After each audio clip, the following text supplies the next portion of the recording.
So నిజంగా తెలంగాణని కంప్లీట్గా కించపరుస్తూ తెలంగాణ ఇజ్జత్ని మొత్తం తీసేసిండని మీరు అంటారు.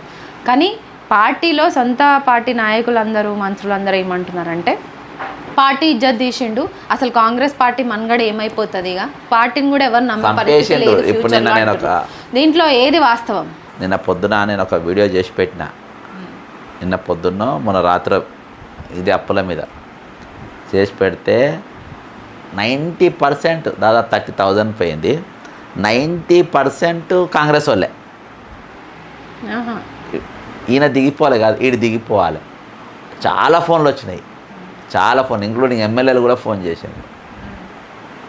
అరే ఎంత బేకారుగాడు, ఎంత సీఎం. నేను చెప్పిన, అరే భయ్ మీకు ఆ మంత్రులకు సిగ్గు అనిపిస్తలేదా? మంచిగా ముత్తైదులు లెక్క తయారైపోతాను సెక్రటరియట్కు. అర్థమైందా? ముందో కాన్వాయ్ వేసుకొని ఇక మాంత. అరే అసొంటి వాడు ఒక దొంగ అని ఆయన ఒప్పుకుని, ఒక దొంగ కింద మీద మంత్రులు ఉంటే మీకు సిగ్గు అనిపిస్తలేదా? వెంటనే సిఎల్పి మీటింగ్ కాల్ఫర్ చేయాలి, నోటీస్ పంపాలి. అర్థమైందా? దీని మీద ఫైనాన్స్ మంత్రి నోనేం తెరుస్తారో దివాళి తీసిన మీద దొంగల ఫైనాన్స్ మినిస్టర్ కమిషనర్ ఉండే.